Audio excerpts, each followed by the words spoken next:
Hi, this is Rick, Vintage Oddball Cards. Hope everyone's doing well out there. So this is my recap. I'm sure you've seen about 50 different recaps. I'm making this video on Monday night, but this is my recap. I had a blast at the National. I always do. It's not about the cards at all for me. I would not fly across country, spend all that money in hotel fees and food and everything just to look at cards. It's all about the people, and a lot of people came up to me. Even a couple gentlemen came up to me that don't make videos, and they wanted to show me their pickups, and I was impressed. The first guy came up to me.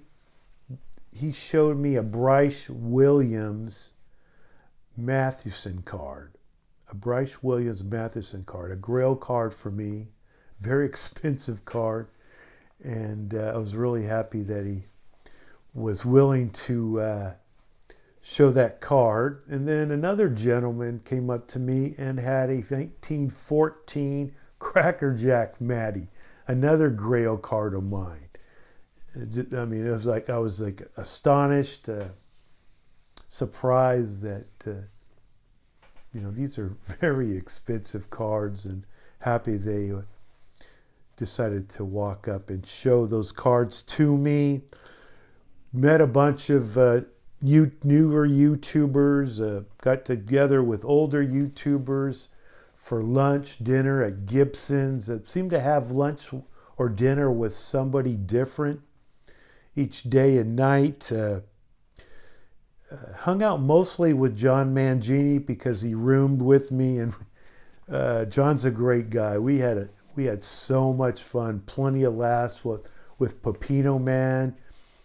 He hung with us a couple times, a couple evenings, and his ice video is, it's a must-see on John's channel. Card-wise, the Wednesday, Thursday, and Friday, I didn't pick up anything. People would always come up to me, hey, what'd you get? I got nothing. Not one card Wednesday, Thursday, or Friday. Saturday, I decided to walk around, and I knew I was going to do this somewhere along the show, is go through some binders. So Pepino Man told me that, recommended this one dealer, him and his wife. They had binders galore from 52 on up. So I went through binders on Saturday. I spent about 3 hours looking through binders. Cards from 1953 to 1977. I at least got a chair, and I was probably the youngest one sitting around the dealer table looking through binders, people building sets. My goal was to finish off my Hall of Fame run from 1953 to 1977. I pretty much finished it off, basically. So I'm ready for the Raw Showcase Showdown, Raw style. The only cards I'm really missing is the Clemente cards, Roberto Clemente cards, and also some Mickey Mantle cards. But I pretty much finished off the run. Here's my cards right here I picked up. All Hall of Famers. We got here Hoyt Wilhelm for $1.50. Can't beat that. And all these cards in the binder, there's no creases. Some of them are off center, but actually all of them were in pretty good shape. I did spend quite a bit amount of money just on these raw cards, but I'm really going to be fired up to put them into in my binder. Some of the cards I already had, but they were graded. I just wanted raw copies also. So I was pretty excited to do that. I did see 4 cards that I was interested in, but just didn't pull the trigger. A Honey Boy Ruth that I wanted, but it was just out of my budget. A 1936 Worldwide Gum Lou Gehrig. It was in my budget, but it was too much toning on the car. I wasn't going to spend that, even though they're tough to find. There's a gentleman that does videos, Stars of the Diamond, and he has a wealth of knowledge. He had some really cool cards and really cool stories. If you watch John Mangini's channel, he tells a few stories about some of the Z-Net cards, and he had a card. It's called a home run candy card of Jimmy Fox. You never see. It's kind of like the SNS game cards, but there's a stamp on the back. And really cool. This might have been a one of one, because if you go to VCP, it's not in there. He wanted about $450, and when I was hemming and hawing, and I didn't pull the trigger, and when I came back on Saturday, it was gone. He also had a J.K. Candy card, Art Devlin card, a more of a common player.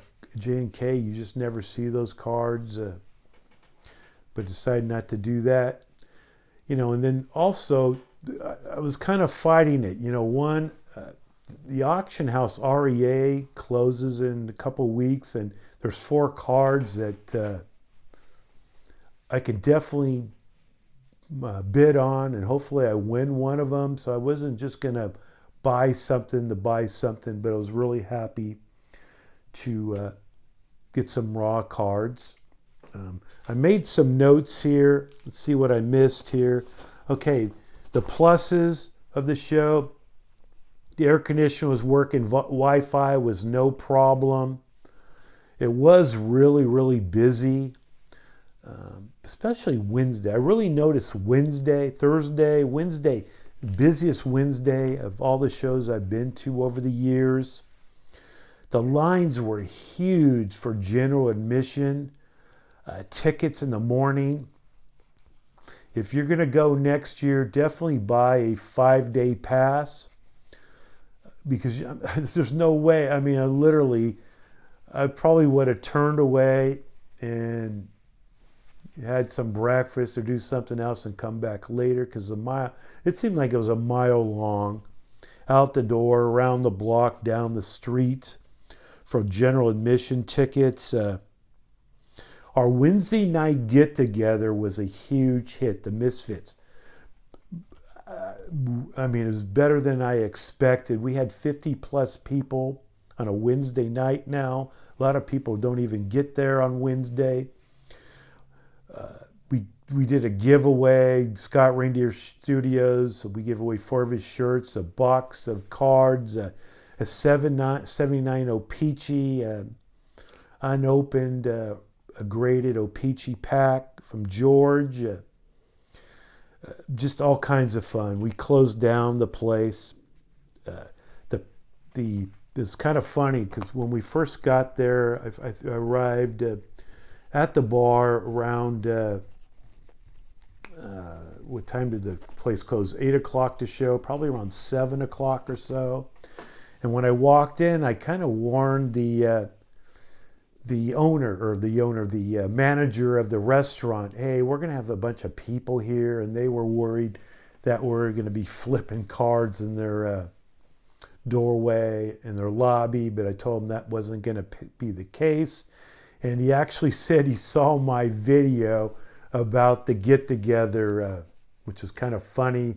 He was monitoring social media when it came to the Lowe's Hotel, and it turned out great. This bar made plenty of money. When we saw the manager the next day, they were hoping we were coming back the next night, because the next night it was pretty much dead. And I had when the Thursday night I had dinner, late dinner, snacks with George and Pepino Man and John and Eric Four Leaf and Scott Reindeer Studios. We closed down the place on Thursday night also. Friday night was Filmington's get together at Pete's Tiki Bar down the street. That was a blast. Mostly modern collectors, a lot of guys I've never met before. We had a ton of fun there.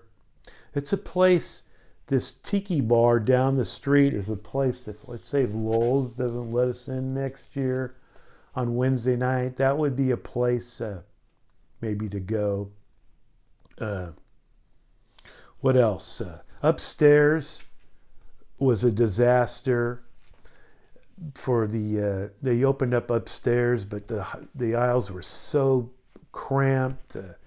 It was just I'm sure it was really bad for the dealers, the newer dealers up there. I spent a few minutes and that was about it. I guess the best thing was you could use the bathroom there upstairs. So I one time went upstairs. Let's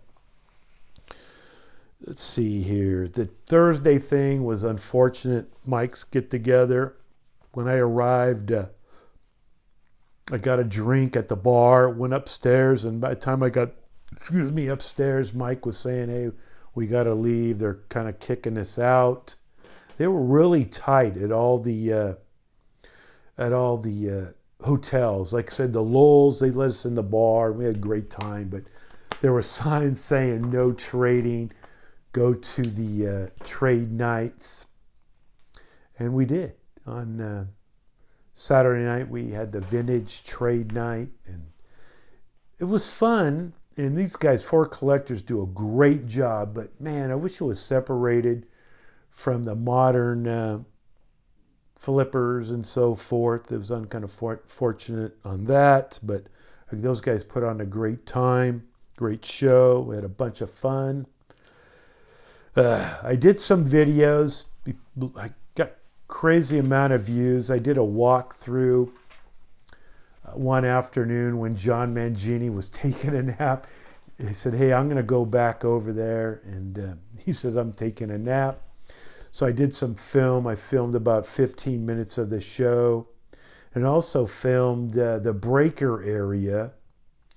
And the breaker area, I just shake my head. It's two different hobbies. You have the vintage pre-war hobby and you have the new hobby. And the new hobby is loud. These guys were shouting, yelling 101. They got their sunglasses on. I mean, it's pretty much a joke, to be honest with you. It's just a carnival atmosphere. And I would say probably, I was disappointed at 40, I would say at least 40% of the show was the breakers and the corporate area, were I'd say at least 40% of the show. I mean, I would say just stick these guys upstairs. It's just kind of totally obnoxious. Now, I did see a lot of vintage, a lot of pre-war. Like I said, it was nothing that just really stood out to me that I had to have. And in my back pocket, I have still this REA auction that's coming up. Anything else as I made my notes here, but I had a great time. You know, I don't know if next year what I'm going to do. I'm hoping, I don't know, it's pretty tough for me to be going across the country, heading to Strongsville. I really want to go to Strongsville, see Chicago is fun also, but we'll see. We'll see. It's a long way out. I hear that the hotels, they're not, Orlando was saying that he couldn't book the Lowell's because the National has booked up all the rooms, so there's no release date for those rooms. I don't know. It's been kind of, it went from a small town for a national being a small town show to totally corporate. And like again said, Mike's thing on Thursday was totally unfortunate, and he did the best he could. We went to we're trying to, I guess everyone's trying to figure out where they're going to go. Some went to Shoeless Joe's. We ended up on the lawn of the Embassy Suites having the pizzas, and just unfortunate that we all ended up being separated. But good time. I'm at 15 minutes here, and thanks for everyone watching my videos the last few days. This one, I appreciate everyone. Everyone's been great to me. And hey, this is Rick, Vintage Oddball Cards. Bye.